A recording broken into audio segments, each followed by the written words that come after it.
Hello, Zoom. Oh, hello, gorgeous blossoms. Leonie Dawson refuses to be categorized. The podcast.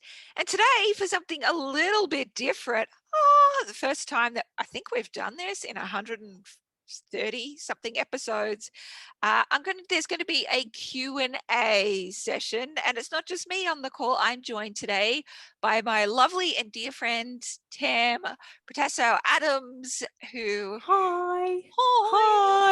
Hello, good morning. Hi. Me and Tam have known each other for a long ass time now, and we call each other it's a long running joke that we refer to each other as a CPF, a close personal friend, but it's now at the point where Tam is like my CSPF, my closest personal friend, because we spend most of our days texting each other. Messaging. I had a thought. You need to know my thought. Please. I had a thought. I had another thought. Yeah, please tell me everything. I'm right here. That's exactly how it goes. Yeah. Yes. So my lovely assistant Zeta was going to be the question asker, but she's not feeling well. So Tam was like, man, fuck it, why not? So that's awesome. Oh, and Tam, spruik your business while you're on. Tell people what you do. Yeah, hello. Hi. Yeah. I run a thing. It's awesome. I do. I'm a writing coach for purpose-driven people. So I help people write their books. I have a course that helps people write their books called Book Right Now, and I have a monthly membership that people can join, and that's called Book Right Now with me, where I write my book alongside everybody else. And we do writing calls and book discussion calls, and we have guest experts in to speak to us, and it's all a lot of fun and games. And also you get your book written.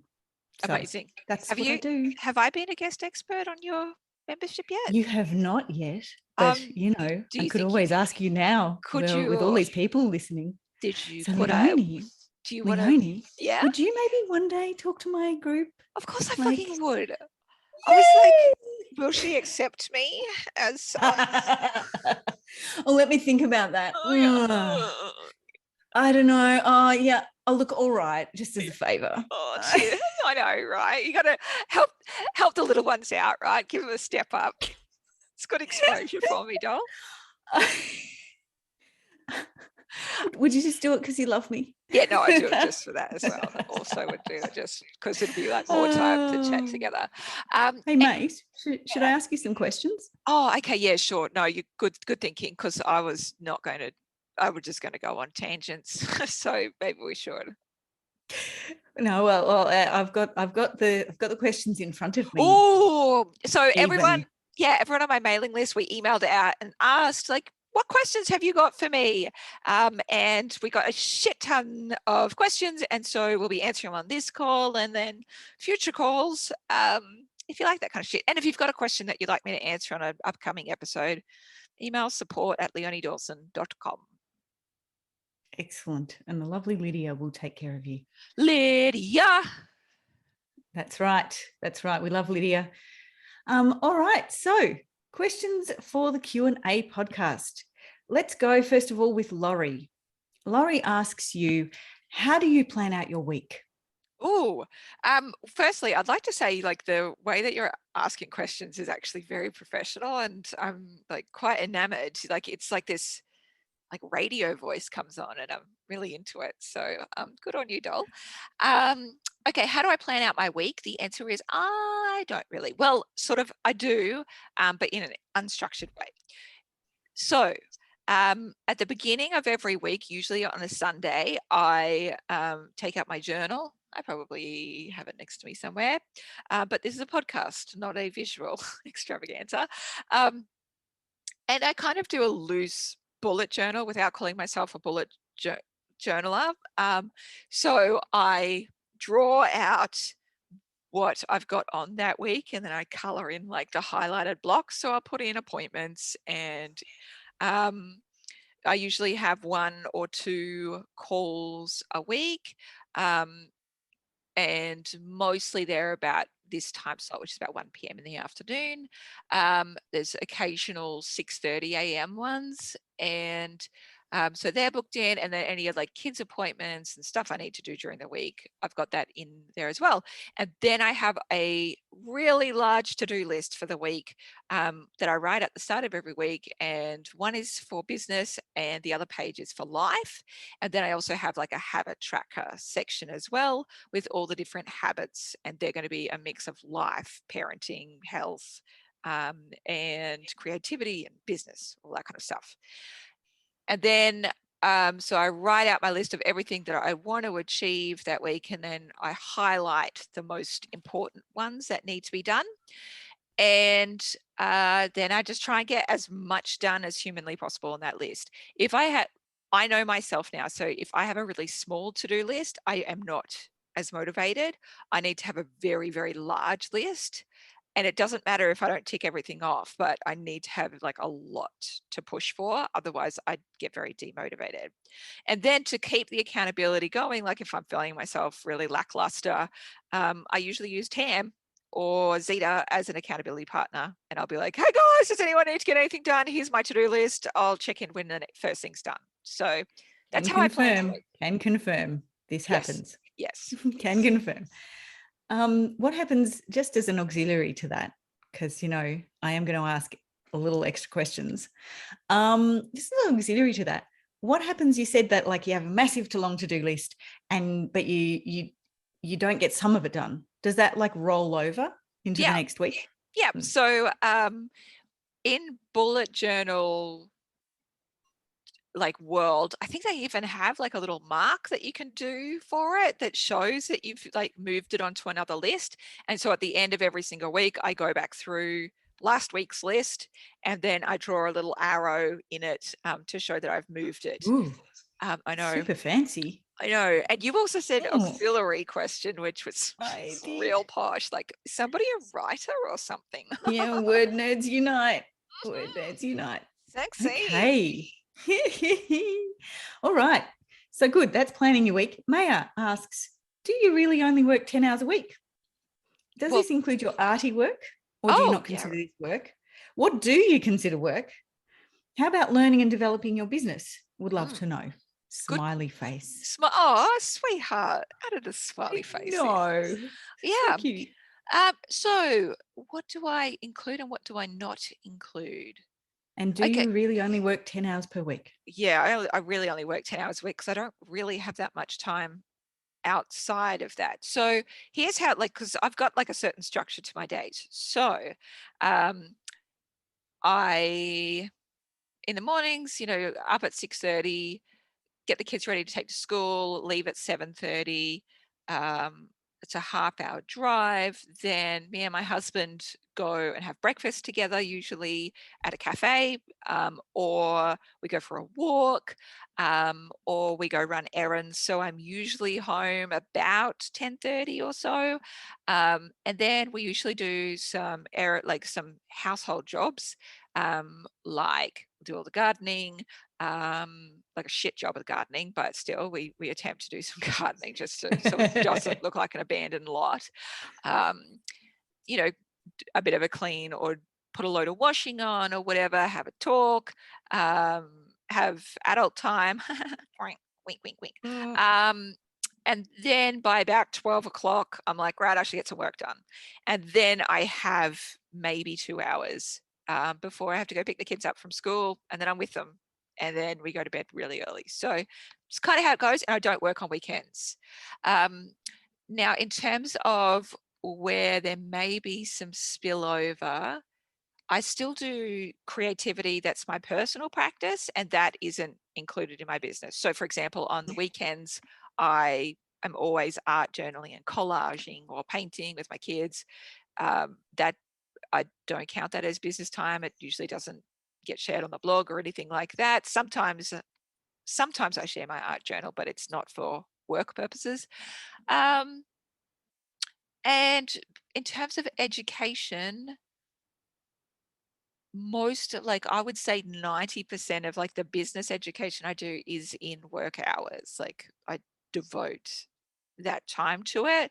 because the rest of the time I'm just reading trash books. I read a lot of books. That's why I was like, I do read some books at night, but they're usually not business related, unless it's about a business man, if you know what I mean. I do know your taste in books quite well. Yes, yeah, disgusting. So great. So good. Okay, cool. So Misty asks, if you had to build your community and biz from scratch in today's current climate, how would you approach it? What would your first step or top 3 tips be? Yeah. So the first step I would take is, I think everyone goes, well, you got to have a social media account. Before you do any of that shit, you need to have a think about who is going to buy your shit and where they already are, how they're making their business, like those purchasing decisions. Because I keep saying this again and again and again, like social media is just one of thousands and thousands of different marketing options that you have. It is all of them are completely optional, and social media is not necessarily the thing that's actually going to make the most amount of difference in your business. It's like, I know that everyone thinks that's the case, but social media is absolutely, like, in terms of it needing to be a business essential, like, I think it's such a scam, because there are so many ways to build a business that can work so much faster and take much less time than social media marketing. So for me, if I was going, oh, okay, where are my people hanging out?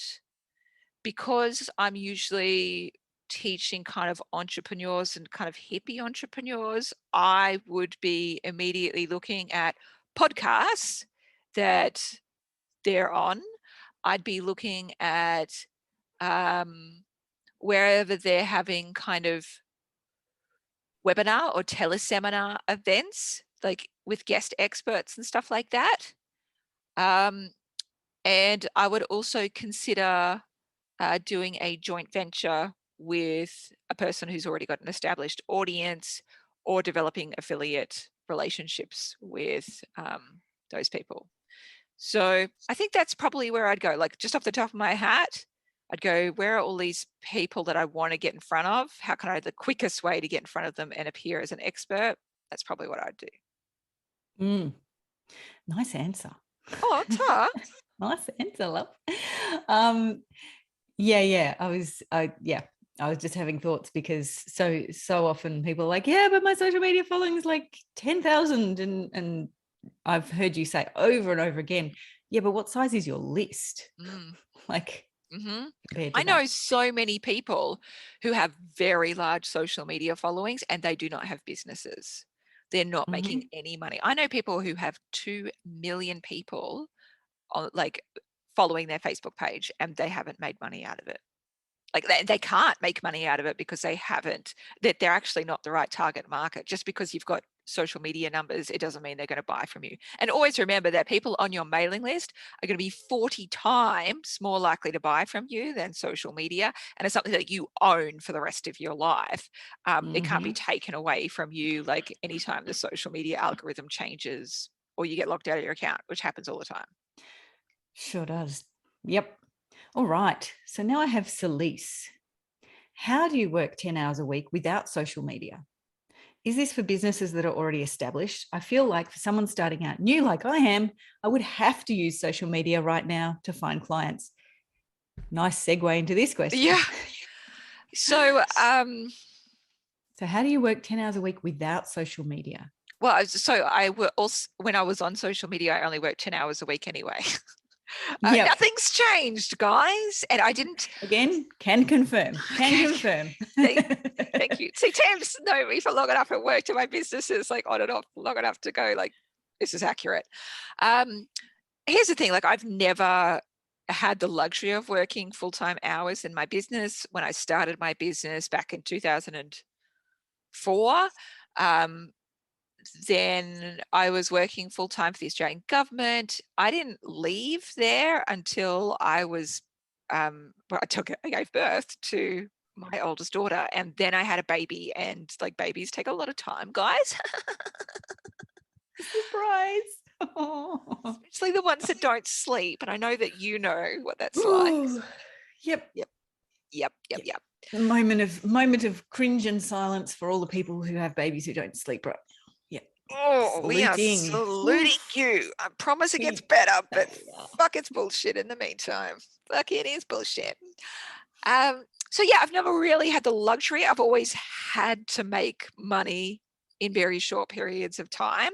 And I actually think it's a real asset. I think my business has grown faster because of that compressed time, because when I do turn up to work, I'm like, fuck, right, what do I need to do right now in order to like grow the business?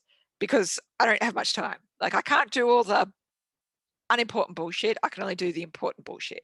I should mention as well, like for people who really want to like reduce their work hours and earn more, then I have a program for that. It's just come out. It's called Work Less, Earn More. I can't remember the URL. I think it's leoniedawson.com/more, or maybe earn. I don't know. Go to my website. If you hold on a moment, I'll actually find that for you. If my internet's quick enough, that is. It's a website. La, la, la. It's a website. It's not a you website. go to leoniedawson.com/shop and all the things will be there. Hey, that's good. That's good. Yeah. Now, in terms of it is /more, leoniedawson.com/more, which is Work Less, Earn More. There you go. Nice. Thanks, Tambo. You're the best. Now, in terms of how I can only work 10 hours a week, and if people are just starting out, yeah, you can still start out with very limited time. That's what I never got to like go full time in this. But you need to be strategic. And even if you use social media, you need to be strategic. Where are your people hanging out? How can you find them? You know, I was talking to a friend of mine, just a school mum, and she had just started a new hairdressing salon, gone out on her own to start. And I was like, how's things? And she's like, really slow. Like, I need to find people. And I was like, what are you doing? And she's like, I'm doing more social media posts. And I'm like, how's that going for you? No, it's really slow. I'm like, right, okay, so that's not working. So what you need to do is like where you are currently, like she was in an industrial estate. I was like, why don't you print some flyers and on the flyers say, hey, hi, new business neighbor. I'm just around the corner doing haircuts, blah, blah, blah. If you want to come and grab, get your hair done in your lunch hours or morning tea or whenever you've got a break from work, I'm just here. And as a business neighbor, I'd love to give you $20 off for your first appointment. And just hand deliver it to like all of the businesses around town, like in your area. And she did it. Bless her. She actually did the fucking thing, which is always a surprise to me because people always want to know how to do things and then don't actually do the fucking thing. But she did the fucking thing. I said, how's things going? And she said, fully booked. Within a week, fully booked. So amazing. You have to think about, where are my people? What is the best way to communicate with them? And I promise you, social media is often like number 100 on that list. It's not the fastest, easiest, most efficient way to get a hold of people. I was talking to another business owner and she owned a yoga studio, and she said one of the biggest things that she did, instead of focusing on social media, was she would offer for university students, if they just came in like 30 minutes earlier or whatever, and then went out with pieces of chalk on the sidewalk and drew arrows to going, yoga this way starts at 12 o'clock or whatever, they'd get the class for free. And she said she would just get so many people just following the arrows. Amazing. So brilliant, right? And yet we're like, oh, we'll just do more social media posts. Is it working for you? Are you actually getting clients out of that? Because otherwise, no, just it can go fuck itself. Yeah, right. So if you are doing social media, you need those analytics. You need to know what numbers you're starting with. You need to know what you're doing, and just kind of get in and out. Basically, That's what you need to be strategic as fuck. and really look at what works and what doesn't. Here's the thing, like I have hired so many people just from like letterbox drops. Because I'm like, oh, okay. Like I'm never like, if I'm looking for somebody to do some like aqua blasting around my house or whatever, I'm not going to like search them on social media. I'm going to Google it. So search engine optimization is really important. Or if you've dropped a fucking flyer, it's probably on my fridge, you know, so it works. Old school marketing works, and it can work a lot fucking better than social media marketing. Yay. All right, cool. Now we have Brittany, who has, did you slowly decrease posting on social media or completely stop cold turkey? Oh, so in my my course, Marketing Without Social Media, I go into a lot of detail about this. Actually, by the way, it does start 1st of March. We're just about to do a live round. So if you go to leoniedawson.com/marketing, you'll find out all about that. That is my intensive program on how I quit social media, how you can do the same or reduce your time on it and market in much more powerful ways to grow your business. So having said that, I can't even remember what the question is. Did you slowly decrease posting or did you stop cold turkey? Good work. Good work. There you go. So for me personally, I thought I'd do it as an experiment first. So I thought I'd do it 21 days and see how I felt. And I was panicking. I panicked a fucking lot to do that. And then as soon as I did it, I was like, I am so in love. I never want to go back. And then I thought, okay, well, with my business, why don't we just take 3 months off, you know, and just go, we're just pausing social media for now. And this is why. And, you know, we don't have to delete all our accounts. We said we're currently off social media. This is the best way to contact us. That was our like final post on social media. And that way, if we really needed to, we could go back in and reactivate and just start posting again. But we don't need to because it's now been a year and it's been amazing. So for me, we went cold turkey because we felt like we could. I looked at the statistics and we were spending about 80% of our marketing time with doing social media content. And for us, we were getting about 20% of our sales from social media. And so that's a really poor outcome to spend 80% of your time doing something and getting only 20% of your sales. There was a whole bunch of other things that we were doing that were creating much bigger gains for us that took fuck all time. So for example, when I do a launch, I have affiliates who are people who've taken a program, love the program, want to share about the program. They get paid every time they referred somebody automatically. So they bring in about 20% of our sales anyway. And that takes maybe 30 minutes a month to do that program. It's all automatic. So that's way better than spending 80% of our time on something that we kind of hated. Hells yeah. Yeah. So for me, I went cold turkey because I knew that 20% was fuck all. But as I teach in my program, 1, you need to know the statistics.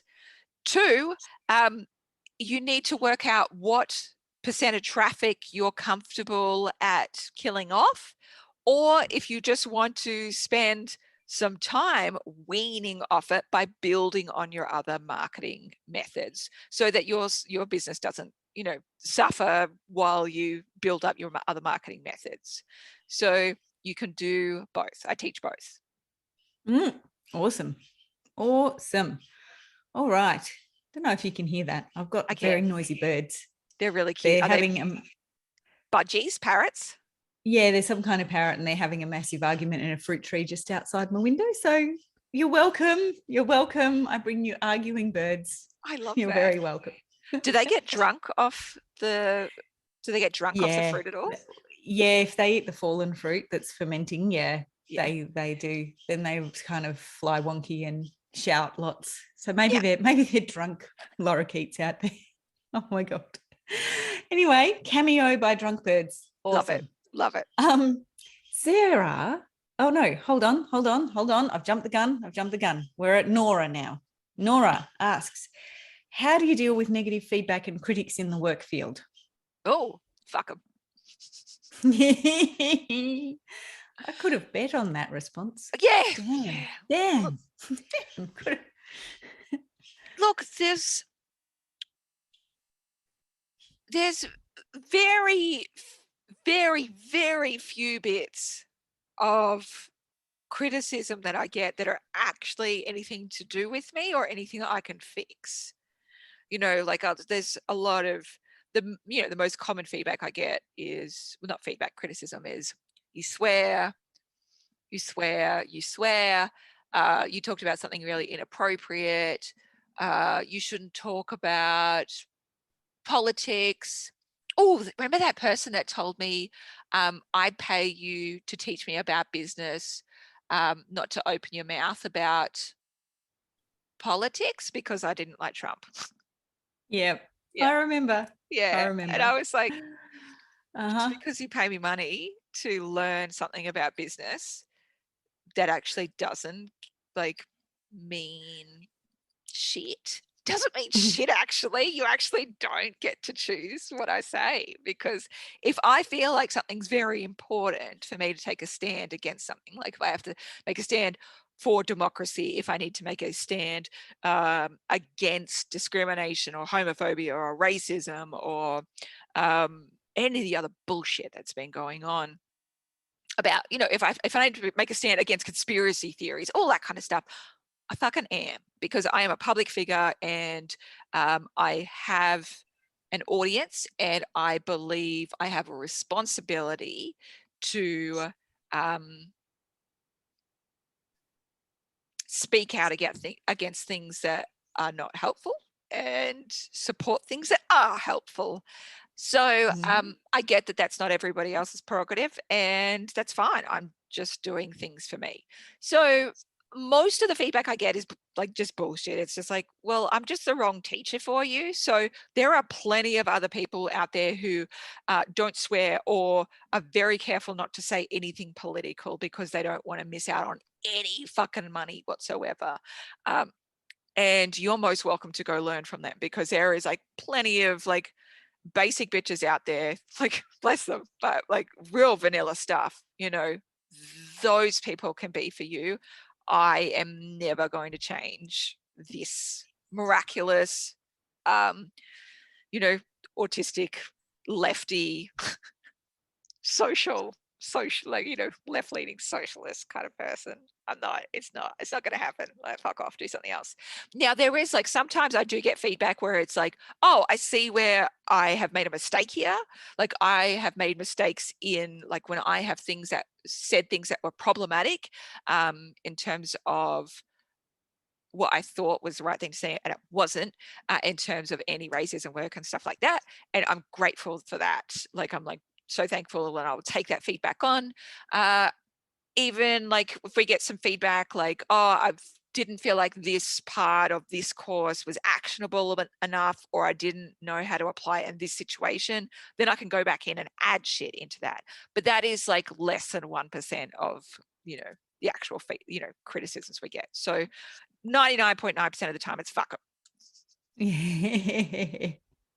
Yay. Awesome. Okay, so Sarah had a 3-part question, but I think you've answered the first 2. So the first 2 bits were, how do you spend your 10 hours a week working? So tick, done that one. What steps would you tell a new online business owner to take to start and grow their business? So, that's kind of your top 3 tips, where your people are hanging out, all of that stuff that we covered a bit earlier. Third bit though, third part of the question is, what tasks do you delegate to your assistants? Which we have not covered. We have not covered. And I should cover a little bit more in what I actually do at work each week, I guess, as well. We would love to hear what you do in your office. In bed. So if it's 10 hours a week, I think it's usually about 1 to 2 hours of interviews or calls. The vast majority of time is spent in content creation. So that's either free content like blog posts, podcasts, or an opt-in lead magnet, whatever, or paid content, as in I'm creating a new course.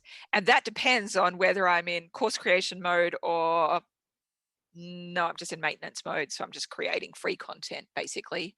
And then of course, there's a little bit of admin outside of that. Like, this week I have to meet with my accountants to talk about some shit, and have to sign off forms and pay some bills, but I try and reduce that as much as possible. So there's plenty of things that I could be doing, but I don't, because I don't have enough time and I don't have the interest. So fuck it.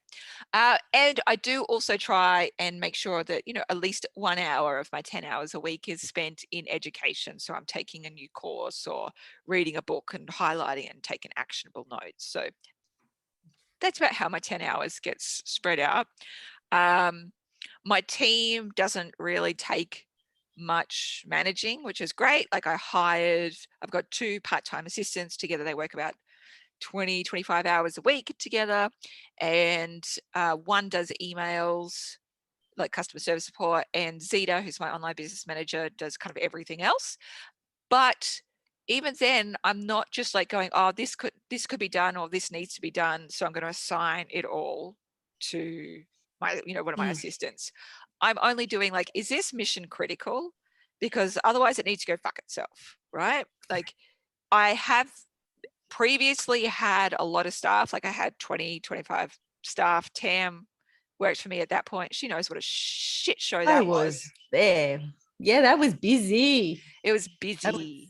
Very busy. It was hectic. Because the more people you have, the more management you have to do, and the more communication, and it just sucks. It really sucks. There's less work that happens. Much less work. Yep. So yeah, my people, they just don't really need much from me. They're like low maintenance, which is exactly the way I like it. They'll text me. We very rarely have like team calls. Very rarely. I think we've had maybe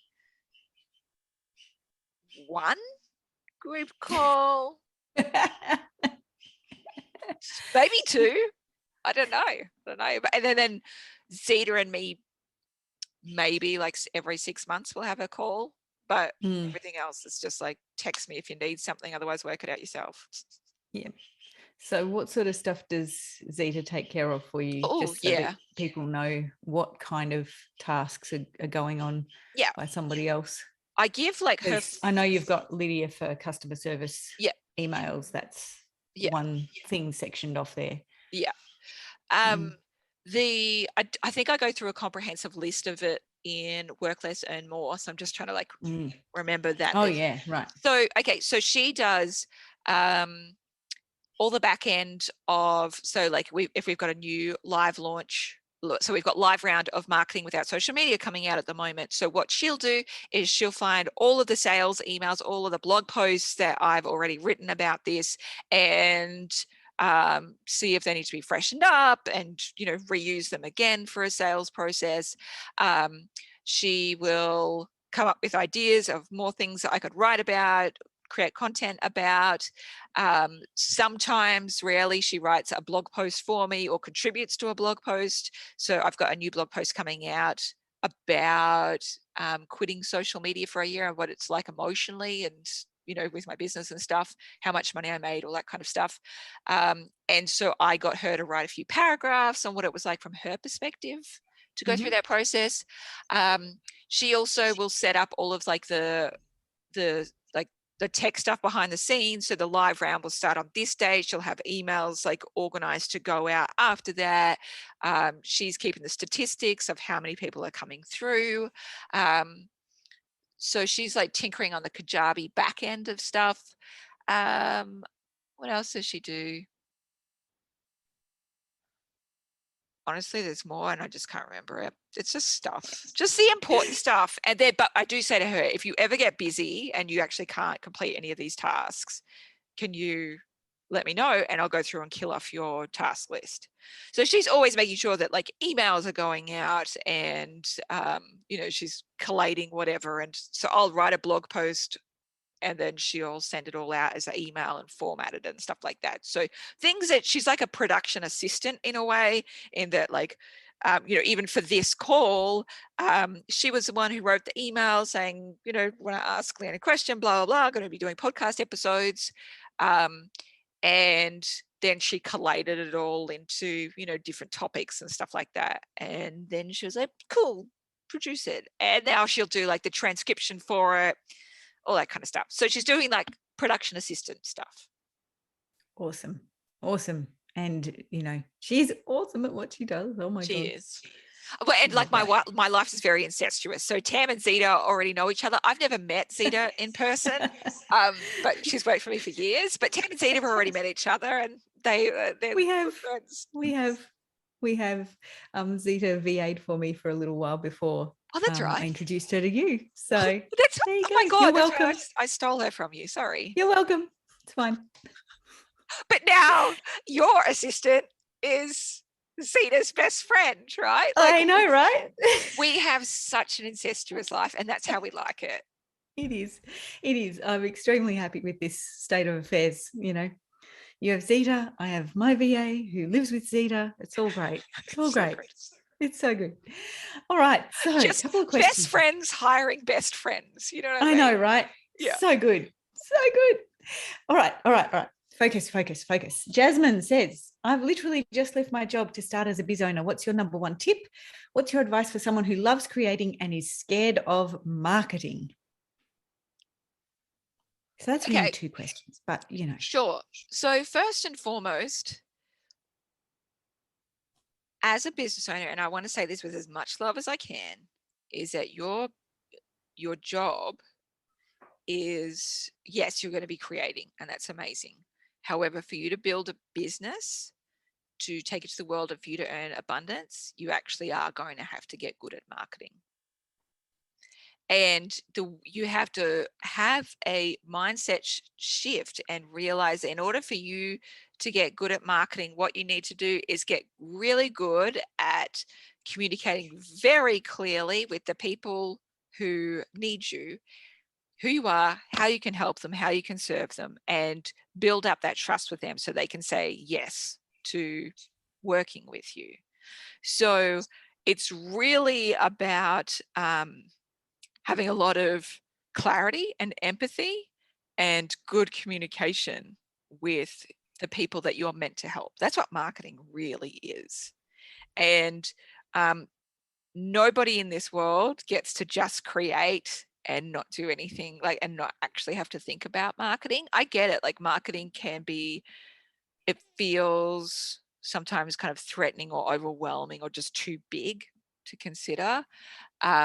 And you need to become friends with that in order to grow an abundant business that will help you and it will help your target market as well. So I think that having that mindset shift and learning how to grow those marketing muscles is really, really critical. And the thing I always say to people as well is, if you want to earn more money in your business, you need to take my Sales Star program so that I can take you through like how to get through those mindset shifts when it comes to marketing, and then actually how to market the absolute fuck out of it in a really clear and beautiful and thoughtful way. So people, of course, will say yes to what you're offering. Yeah, absolutely. That thing in your Sales Star program, sorry, because I have it and it's great. Thanks, babe. And it's just this example you use all the time. You're like, marketing is like if you've made great brownies and then you hide in your kitchen, just kind of going, got some brownies over here, Whereas you actually have to kind of go and tell people that you've made brownies for them and how delicious they're going to be and would they like some? Like, you actually have to offer the brownie, Instead of just like binge eating in the kitchen, all your brownies by yourself, and be like, why doesn't anyone want what I've got to offer? Yeah, exactly. I quite often tell my brother that because, he's got his own business and all that stuff. And he's like, oh, I don't know, like marketing. And I'm like, dude, tell people you've got brownies. He's like, yeah, right. Brownies. Sorry. Yes. Oh, aren't you glad? We're rooting for you, mate. Very cute. Very cute indeed. So cute. Did I answer the first part of the question or only the second? So I've literally left my job to start life as a biz owner. What's your number one tip? Oh, yeah, number one tip is fucking get good at marketing. That's what will make or break you. Yep. Yep. Excellent. All right. So Sunshine asks, do you think you'd be where you are in your business if you hadn't created the following you did on social media? And do you think people can use your marketing without social media course and create the kind of results that could sustain a 1 million plus per year business if they've never done social media or not done it to the level you have? Yeah. Okay. So like, I'm always surprised, like but you know, it's understandable for people to feel this way, because people feel like social media has built my business. And I have been around since before social media was invented. I remember, because I was around before then too.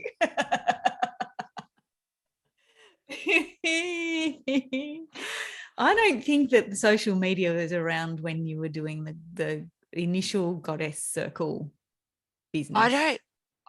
It might have been, well, that was 2010. So I think things had, were launched by that pump, but it wasn't.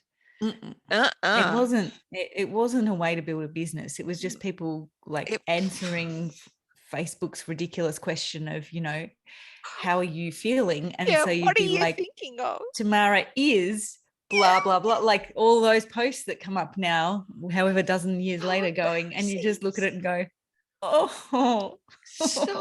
So embarrassing. Yeah. Look, I answered the question that this website asked me. We did. It has not aged well. It did not mature like a fine wine. It did not. I saw one of mine come up today because I'm still on social media, but I was like, that memory's not getting shared because I am so far from that person. I'm not that person anymore, but oh my God, how embarrassing. Oh my God. Look, so yeah, here's the thing. Like I think pretty much like a 6-figure business without social media being invented, basically. And then social media was only ever part of my marketing plan throughout the years, parts that I actually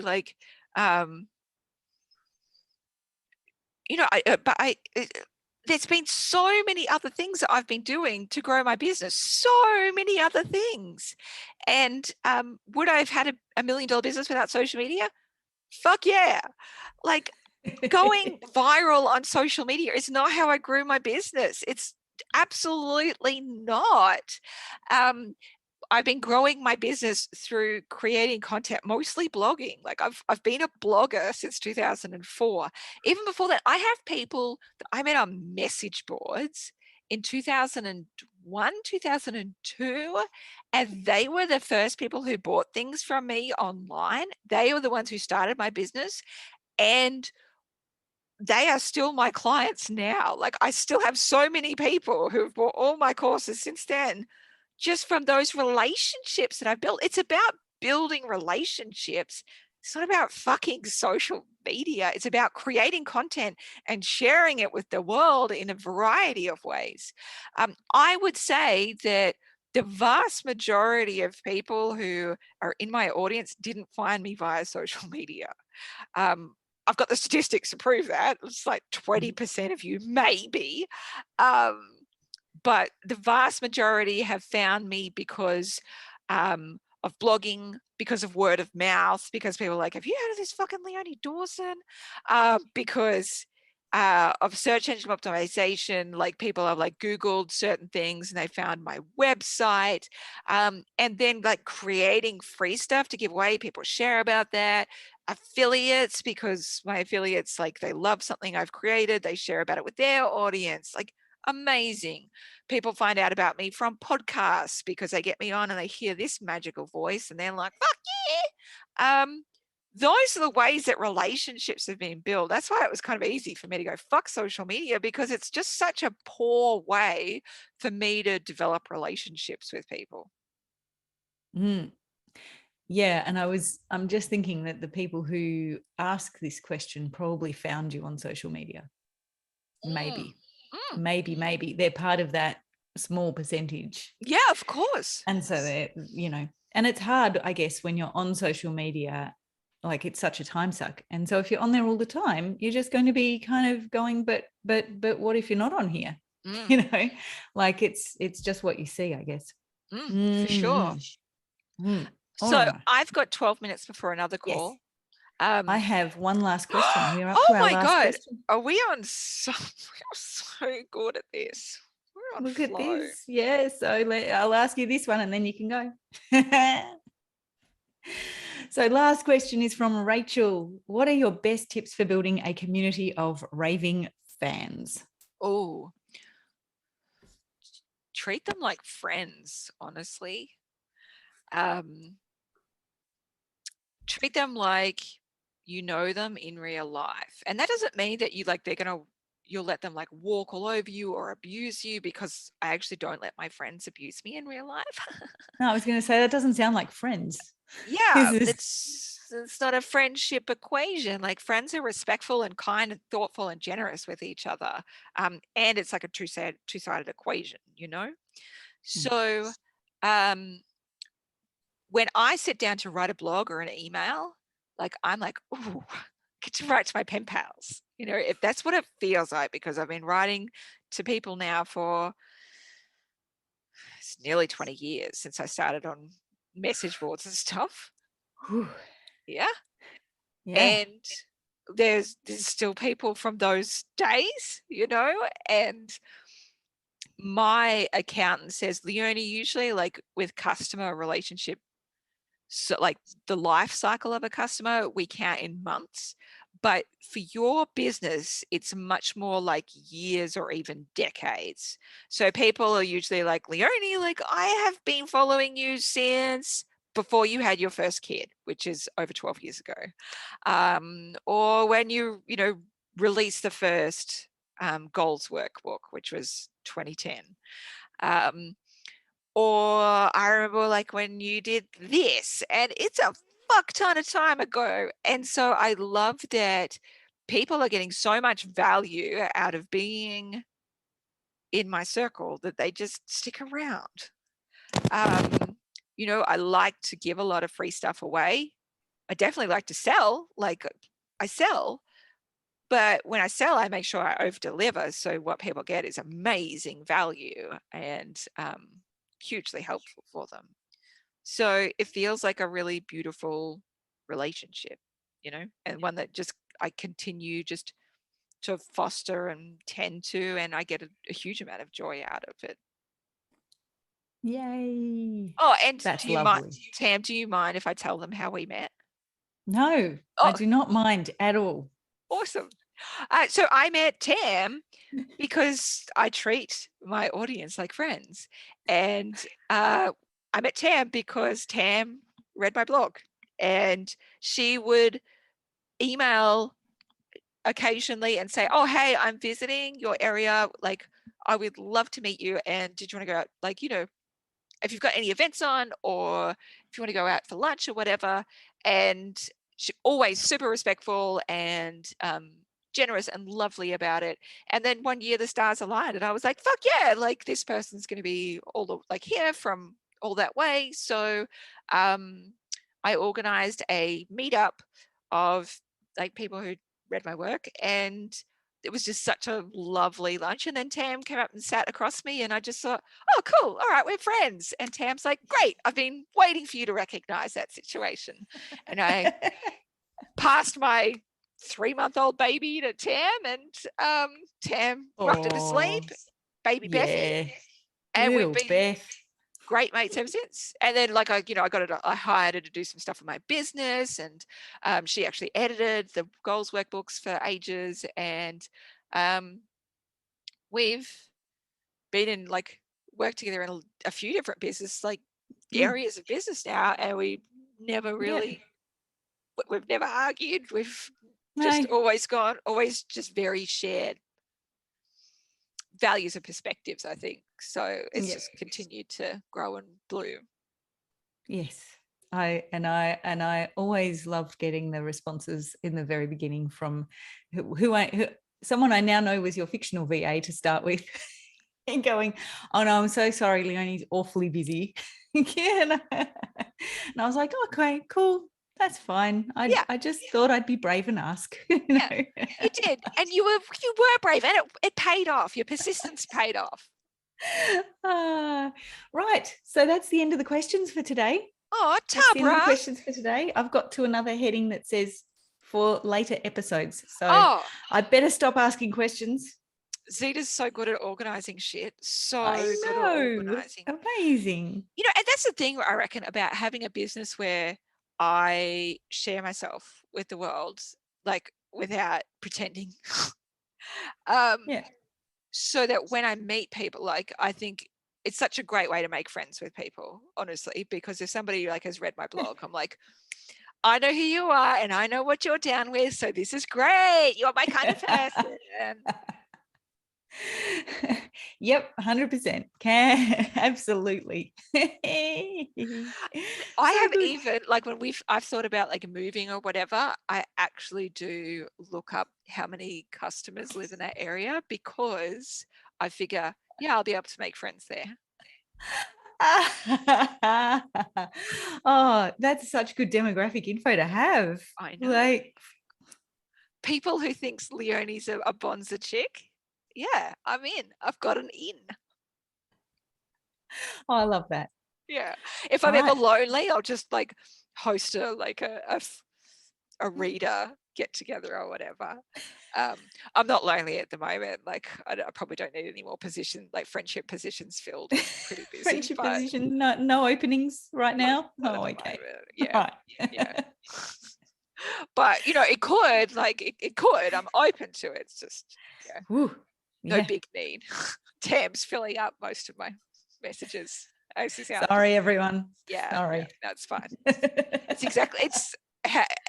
exactly how it needs to be. We call each other that we say like that we've got each other in our pockets, so we'll like send each other voicemails of like, and then this happened.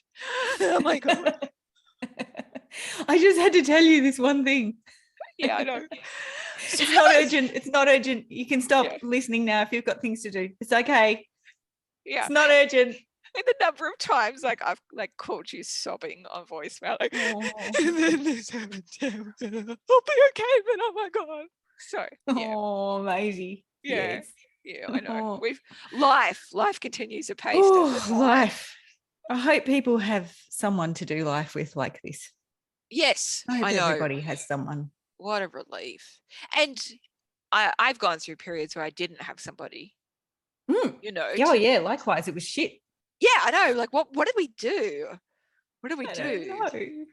How are we supposed to manage this Tried situation? to cope. Yeah. Trying to cope by ourselves. I know. I mean, we're both like happily married and stuff, but totally. You need somebody else just to get you through. I think that happens as you get older as well. You're like, yeah, this needs more support. Yeah. A bit of a life partner, you know, just platonic life partner in your pocket who can just go, yeah, mate. That's Yes. Ooh, I feel you. I'm here for you. Oh, that's shit. You'll be right. You'll get through. Yeah. You'll be okay. We'll do this. Oh, did you check your mail recently? Yeah, no notifications. I've been bothering my post. That's all right. I'm excited. I just sent some stuff to Tam in the mail, and now one of my love languages is gifts, and so I really like giving gifts. I'm like, don't care whether I get any, but like giving them. So like that's how I get my joy. It's like, did you get anything in the mail? Yeah, Tam. And I'm like down because I have a general store instead of a post office because I'm sort of an hour out of a major city, and so I'm down there going, is there anything for me? And they're like, oh, there's this envelope. I'm like, nah, it's Bill, that one. Like, are you waiting for something? I'm like, apparently, yeah, it's coming. All right. Thank you. I know you have a call. Oh yeah, I do have to talk about something else. But thank you so much for joining me on this call, Tambo. I should remember this is a podcast, so we do need to finish at some point. Thanks everyone for listening, and I hope this has been useful. If you've got questions, email support@leoniedawson.com. Marketing Without Social Media starts on March 1, or if you need any of my other courses, including Work Less, Earn More or Sales Star, go to leoniedawson.com/shop. Shop. Fucking nailed it. Da, da, da, da, da, da, da.